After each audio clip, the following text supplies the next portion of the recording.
First आप बोलिए ये आपका जीपीएस का ये ऑब्जेक्ट क्या है? जीपीएस का ऑब्जेक्ट, मैं हरमनदीप सिंह आनंद हूँ, हाँ। Managing director global Panama showcase का। जीपीएस का मेन ऑब्जेक्टिव शुरू से रहा है। 2013 में हमने ये इवेंट स्टार्ट किया था नागपुर से। अब हम अक्रॉस 13 सिटीज़ ऑफ इंडिया में इसको इवेंट को करते हैं और ये स्ट्रिक्टली B2B इवेंट है, ट्रैवल इंडस्ट्री का related, to empower and educate the travel industry and travel consultant professionals, majorly from the tier 2 tier 3 जो सिटीज़ ऑफ इंडिया हैं जो लेफ्ट आउट रह जाते एक मिनट, टियर 2 और टियर 3 इसके मीन्स के क्या समझते हैं कि ये देखिए, टियर जो छोटे शहर होते हैं, अच्छा। टीयर 1 में कलकत्ता, दिल्ली, मुंबई, चेन्नई, ये बड़े शहर आ जाते हैं। अच्छा, मेट्रो सिटी जो मेट्रो सिटी होता है जो टियर वो 1 टियर 1 में जनरली आ अच्छा। जाते हैं, जितने बड़ा सिटी होता है। अच्छा, जो टियर 2 और जो सिटी होता है, भुवनेश्वर, भुवनेश्वर हो गया, कटक, कटक हो गया, रूरकेला हो गया, ये सब इसके टियर 2 टियर 3 में। रांची, पटना, ये सब जो है बंगाल के बाकी जो शहर है, नॉर्थ ईस्ट, गुवाहाटी वगैरह के जो शहर है, ये थोड़ा सा लेफ्ट आउट रह जाते हैं। जबकि जब ये इंटरनेशनल एयरलाइंस, टूरिज्म बोर्ड, क्योंकि ये ऑनलाइन नहीं है तो ये थोड़ा सा एक सिक्लूड रह जाता है। तो उसको कैसे एम्पावर करना, उसको कैसे कनेक्ट करना, वहाँ पे हम लोग जो सप्लायर्स हैं अलग अलग प्रोडक्ट्स के, क्रॉस सेल करने के लिए, अपसेल करने के लिए, इंसिलरी सर्विस के लिए, उनको ला के हम लोग यहाँ पे मीटिंग करवाते हैं बायर्स और सेलर का। डे 1 हम लोग पूरा एजुकेशन पे रखते हैं फोकस, जिसमें कि अलग अलग जो हमारे पार्टनर्स रहते हैं वो अपने प्रोडक्ट के बारे में जानकारी देते हैं। प्लस हम टैक्सेशन से रिलेटेड जीएसटी, पहले सर्विस टैक्स वो करता था, फिर आपका टीसीएस, जो आज की डेट में बर्निंग इश्यूज़ है इंडस्ट्री के, उन टॉपिक्स को हम टच करते हैं। टूरिज्म बोर्ड में भी अपना प्रेजेंटेशन करते हैं। अभी यहाँ पे विजिट ब्रिटेन हमारे साथ है, नॉर्वेजियन क्रूज़ लाइन है, नेक्स्ट सेलुलर करके ग्लोबल रोमिंग, तो काफ़ी सारा ट्रैवल इंडस्ट्री का रिलेटेड जो प्रोडक्ट्स और सर्विसेज हैं जो कि बायर का बिजनेस एनहांस कर सकता है, उसको क्लाइंट को सर्विस करने के लिए अपॉर्चुनिटी दे सकता है। टिकटिंग के अलावा और क्या क्या वो कर सकता है, वो सारी टिकटिंग के अलावा जो है वो सारी सुविधा एक ही जगह पे हम लोग ला के प्रोवाइड करने की कोशिश करते हैं। कल एक इवेंट था, आप जो बोला एक सेशन था, वो जो एयरलाइन का जो 14 एयरलाइंस का एक छत्र में, अम्ब्रेला में साइड में है, इसके फैसिलिटी क्या है? ये कैसे धीरे धीरे AI related, artificial intelligence related systems आते जा रहे हैं। एयरलाइन भी जो है वो अपना कॉस्ट कटिंग करती जा रही है और वो एक सिस्टम ऐसा क्रिएट करनी चाह रही है कि जिसके थ्रू आप ज़्यादा से ज़्यादा लोगों को, कंज्यूमर को रीच कर सकें। और इंडस्ट्री में जो पुराना सिस्टम था GDS का, CRS का, वो थोड़ा सा कॉम्प्लेक्स सिस्टम था, उसको हर एक जन ऑपरेट नहीं कर सकता। हर एयरलाइंस वो 50 साल पुराना सिस्टम, तो अब वो ऑब्सोलीट हो जाता है इतने सालों के बाद। नई टेक्नोलॉजी, नए तरीके आ गए हैं जो कि सिस्टम आपको बता सकेगा based on the behaviour of the client, या उसका जो कंज्यूमर है कैसा, क्या, कितना फ्रीक्वेंट ट्रैवल करता है किसी एयरलाइन पे, तो उसके बेसिस पे वो बता सकेगा कि ठीक है आप ए एयरलाइन पे जा रहे हो, उसमें आपको टिकट तो सस्ता मिल रहा है, लेकिन B एयरलाइन पे जाओगे जिस पे आप फ्रीक्वेंट फ्लायर हो तो आपको एक्स्ट्रा बैगेज भी मिलेगा, आपको लॉन्च भी मिलेगा, आपको बाकी सुविधा भी मिल जाएगी। तो वो सारा इन्फॉर्मेशन एक जगह पे गैदर करके एक ट्रैवल कंसल्टेंट प्रोफेशनल को दिखाता है, जिसमें 14+ एयरलाइंस वो इंटीग्रेट, एक्चुअल में 30+ एयरलाइंस अभी उनके पास वहाँ पे आ चुकी है, 30+। अच्छा। और न्यू डिस्ट्रीब्यूशन कैपेबिलिटी का सिस्टम है ITA का बनाया हुआ, जो कि एयरलाइंस की जो एक ह्यूज कॉस्ट है डिस्ट्रीब्यूशन की, उसको कर्टेल करके ऑलमोस्ट 1/10 कर देगा, 1/10 से भी कम कर देगा। ट्रैवल एजेंट और टूर ऑपरेटर दोनों का क्या फैसिलिटी होगा? इस बुकिंग इंजन के है। वो सब अपना फ्लाइट का बुकिंग इसके थ्रू रूट करना शुरू कर सकता है। अच्छा। एक एयरलाइन के सिस्टम पे, जैसे आज इंडिगो का बुकिंग करना है तो इंडिगो के साइट पे जाना है, एयर एशिया का बुकिंग करना है तो एयर एशिया के साइट पे जाना है, विस्तारा करना है, एयर इंडिया करना है, तो सब जगह अलग अलग जाना पड़ता है। NDC के अंदर जो है, जैसे आज आप OTA की बात करें, ब्रेकफास्ट वगैरह का, वो एक जगह पे पूरा कंसोलिडेट करके एप्स में जाएगा, तो यहाँ पे वोल्टेल का एक सिंगल प्लेटफॉर्म के अंदर, जो कि अगेन एक डिस्ट्रीब्यूशन सिस्टम है, सारी एयरलाइंस को लाके, वो कुछ खरीदता बेचता नहीं, वो टेक्नोलॉजी प्लेटफॉर्म है, उसने सबको इंटीग्रेट किया और एयरलाइंस और एजेंट के बीच में वो ब्रिज बन जाता है ताकि एजेंट अपने कस्टमर को इजीली सर्विस कर सके। वो जो कमीशन और डिस्काउंट और Commission, वगैरह वगैरह discount जो वगैरह सब है, वो सब वो कमर्शियल रिलेशन एयरलाइन और एजेंट का रहता है, अच्छा, उसका प्लेटफॉर्म के साथ कोई लेना देना नहीं वो है। लेना देना नहीं है। वो टेक्नोलॉजी का है, ये एक एनहांस फैसिलिटी करता है। है, फास्ट करता अच्छा है, अच्छा चीज़ों को ईज ऑफ यूज़ कर देता है। अच्छा अच्छा। और जो एजुकेशन में जो बोला है, एजुकेशन में जो इसके इसीलिए ट्रांसग्लोब एजुकेशन वाले ने भी प्रेजेंटेशन किया, हाँ, तो ऑलमोस्ट 1000+ यूनिवर्सिटीज़ के साथ उनका ग्लोबल टाइप है। यूके, ऑस्ट्रेलिया, कनाडा, सिंगापुर, आपका यूएस, और ये मेजर डेस्टिनेशन है। स्विट्ज़रलैंड, जर्मनी, इन जगह पे भी वो लोग करवाते हैं। तो बंगाल में ये बहुत बड़ा अपॉर्चुनिटी है, काफ़ी स्टूडेंट्स यहाँ से भी पढ़ने को जाता है। बट करंटली मे भी इतना सारा स्टूडेंट एजुकेशन को प्रमोट करने वाले इस रीजन में नहीं है। तो यहाँ का स्टूडेंट जो है वो दूसरे स्टेट में जाके अपना रजिस्ट्रेशन और प्रोसेस फ्लो करते हैं। हाँ, कॉन्फिडेंस नहीं है उसको यहाँ पे, जो कि यहाँ पे भी क्रिएट हो सकता है। तो प्रोसेस नहीं जानते हैं, प्रोसेस कहाँ से जाएगा, कहाँ अपना फ्रेंचाइज अपॉइंट करने का सोच रहे हैं, कर सकते हैं एकदम। और आपका जो जीपीएस का नेक्स्ट माने फ्यूचर प्लानिंग क्या है? हम लोग 13 सिटीज़ में अभी जाएंगे। इसके बाद हम भुवनेश्वर जा रहे हैं, फिर हमारा नागपुर है, लखनऊ है, चंडीगढ़ है, पूना है, ये क्वार्टर के अंदर। तो सेकेंड क्वार्टर में हम कुछ नहीं करते, उसके बाद 7 सिटी और रहेगा। कलकत्ता से हमने चालू किया है इस साल। तो 2013 में टोटल 13 सिटीज़, 2023 में टोटल में 13 सिटीज़ करने वाले हैं। फिर हैदराबाद, गुवाहाटी, जयपुर, इंदौर, विशाखापट्टनम,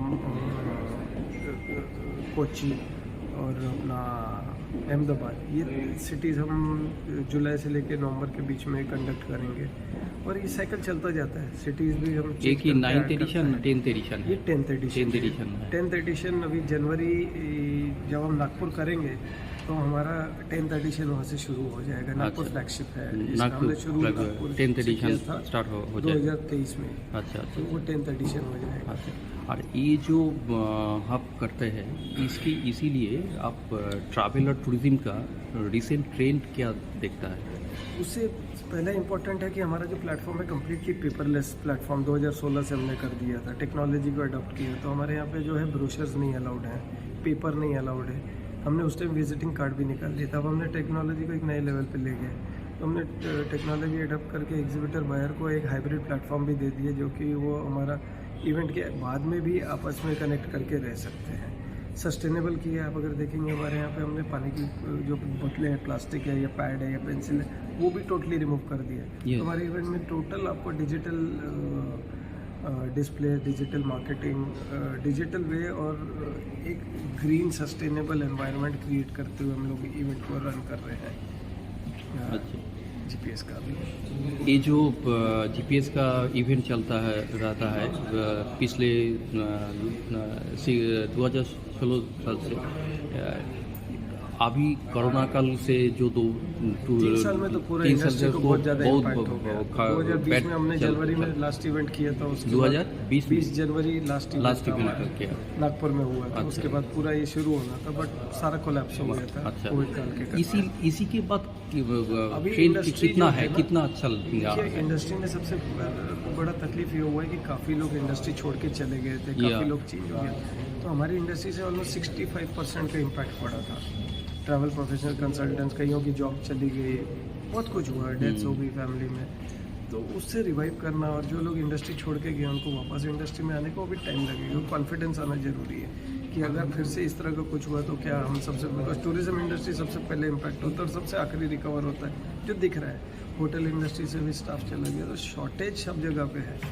अब नई जनरेशन, नया स्टाफ आने को 1-2 साल तो कम से कम और लगेगा, नए ट्रेंड। इस करके टेक्नोलॉजी को अडॉप्ट करना ज़रूरी हो गया कि लिस्ट ऑफ रिसोर्सेज के साथ आप ज़्यादा से ज़्यादा काम कैसे कर सकेंगे और प्रोडक्टिव काम कैसे कर सकेंगे। वहाँ पे जीपीएस का मेजर रोल हो जाता है। हमारे साथ जो सप्लायर्स और पार्टनर्स आते हैं वो इसी तरीके से अपने प्रोडक्ट्स को प्रमोट कर रहे हैं, टेक्नोलॉजिकली एडवांस प्रोडक्ट्स को प्रमोट कर रहे हैं।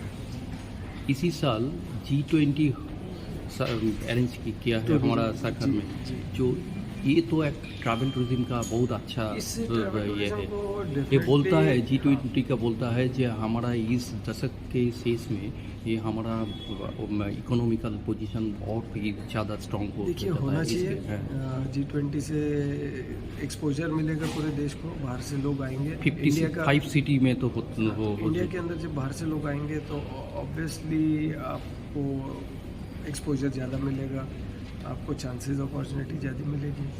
एंड समय तो लगेगा, बट बिजनेस जैसे जैसे रिवाइव होगा, एयरलाइन जैसे जैसे बढ़ेगी, प्राइस फिर से कॉम्पिटिटिव होंगी, क्योंकि अभी काफ़ी महंगा है। प्राइस को कॉम्पिटिटिव होना, एयरफेयर जो है रैशनलाइज होना बहुत ज़्यादा ज़रूरी है। होटल जो है इंडिया में अभी करेंटली काफ़ी महंगे चल रहे हैं, तो वो भी थोड़ा सा रिवाइज होगा। डोमेस्टिक टूरिज्म में आप कैसे ट्रेंड देखता है डोमेस्टिक टूरिज्म? डोमेस्टिक टूरिज्म में हम लोग ही एक इवेंट थे जो लद्दाख में इवेंट को ऑपरेट करते थे, तो लद्दाख को एक्सपोजर सबसे पहले हमने दिया है। उसके अलावा डोमेस्टिक जो हमारे टूर ऑपरेटर्स हैं वो भी पार्टिसिपेट करते हैं, तो वो ब्रिज करते हैं गैप बायर्स और सेलर्स के बीच में, वो एक अपॉर्चुनिटी एक बड़ी क्रिएट हो जाती है इसमें। आपका जो जीपीएस का नाम किसके आपको बोला कि आपका पिताजी का नाम जी, पिताजी तो के GPS जो इसी है- बारे में बोलिए। तो जीपीएस जो है ग्लोबल पैनोरामा शोकेस, इमीडिएटली कोई सोचता है तो वो लगता है ग्लोबल पोजीशनिंग सैटेलाइट, ऐसा नहीं है। हमारे पिताजी जो है वो चेयरमैन है कंपनी के, उनका नाम गुलशन पाल सिंह है। इससे अलावा हमारा पेरेंट कंपनी था जैक्सन, जो कि जगत सिंह एंड सन्स में हमारे ग्रैंडफादर के नाम से था। अच्छा, तो जीपीएस का नाम हमारे को इसी तरह से मिला कि जीपीएस और एक बहुत अच्छा ब्रांडिंग और लोगो जो आप देखे होंगे कि आज ट्रैवल इंडस्ट्री में it has become one of the largest interaction for platform in the Tier 2 Tier 3 markets. 50,000 से ज़्यादा ट्रैवल कंसल्टेंट्स एजेंट्स हमारे साथ कनेक्टेड है। Ministry of tourism of India इसी के साथ आप काम कुछ करते हैं? मिनिस्ट्रीज़ के साथ और यहाँ के टूरिज्म बोर्ड्स के साथ अभी हमने ज़्यादा काम करना नहीं शुरू किया, बट हम चाहते हैं कि ये भी हमारे इवेंट को सपोर्ट करें। अच्छा, और जो अलग अलग स्टेट में जा रहा है, इसी स्टेट में जो वेस्ट बंगाल टूरिज्म बोर्ड उड़ीसा में जाएगा, Orissa tourism development corporation. Domestic tourism boards का भी हमें सपोर्ट मिलना नहीं शुरू हुआ है। अच्छा, उनका अप्रोच कैसा रहता है कि खुद के स्टेट को जो है हम अपने स्टेट में क्यों प्रमोट करें, बाहर प्रमोट करें, जो कि ठीक है, बट आज हमारा इवेंट जो है 13 सिटीज़ में हो रहा है। अच्छा, तो 13 सिटीज़ में हो रहा है तो कम से कम 11 अलग अलग स्टेट्स में हो रहा है। और एक बात, जो वेस्ट बंगाल में आप इवेंट करते हैं, ये वेस्ट बंगाल में जो टूरिज्म का ट्रेंड, ये तो बहुत रिसोर्स अच्छा है, लेकिन हम तो बहुत बंगाल ये के है, अंदर जो है, इसीलिए वेस्ट कि बंगाल के क्या अंदर जो बोले टूरिज्म का अपॉर्चुनिटी है वो बहुत ज़बरदस्त है। बहुत यहाँ पे देखने के लिए कल्चरल, आपने कल इनॉग्रल भी देखा होगा, तो बहुत ही प्यारा पब्लिक है। फॉरेस्ट है, हिल है, सब है। आपको एक ही जगह पे सब कुछ मिल जाता है, एक स्टेट के अंदर इतना सारा चीज़ अवेलेबिलिटी है आपके पास, तो आपको और क्या चाहिए। और गवर्नमेंट अगर टूरिज्म बोर्ड चाहे तो बहुत कुछ किया जा सकता है। फॉरेन के अगर हम टूरिज्म बोर्ड को देखेंगे तो एक छोटा सा वाटरफॉल होता है, उसको बड़ा चढ़ा उसी के का दिखाते ये। हैं, आदमी जाता बता रहे इससे बड़ा तो राजस्थान में ही तो जो अच्छा है, ये Exactly. कुछ नहीं है, इनका लेकिन portfolio राजस्थान बहुत अच्छा आगे बढ़ रहा है। तो एक्सपोजर कैसे किया जाता है, प्रमोट कैसे किया जाता है, ये बहुत इम्पोर्टेंट होता है। Exactly, are you going out to the right audience, that is very important. Exactly. आप अगर एक ट्रैवल एजेंट को, ट्रैवल कंसल्टेंट को एजुकेट करेंगे, अपने डेस्टिनेशन के बारे में बताएंगे, तो उसका इंटरेस्ट बनेगा कि मेरे को पैसा कमाई हो सकती है और मेरा नॉलेज बढ़ सकता है, गेन कर सकता हूँ, तो वो ऑटोमेटिकली आपका डेस्टिनेशन प्रमोट करना शुरू करता है। आप देखेंगे विजिट ब्रिटेन यहाँ पे है, वो अपना छोटा छोटा रीजन्स को प्रमोट करना शुरू कर दिया हमने हर साल हमारे साथ। ऐसा नहीं कि पूरा यूके को प्रमोट कर रहे हैं, बर्मिंघम छोटे एरियाज और रीजन्स को प्रमोट करना शुरू कर रहे हैं।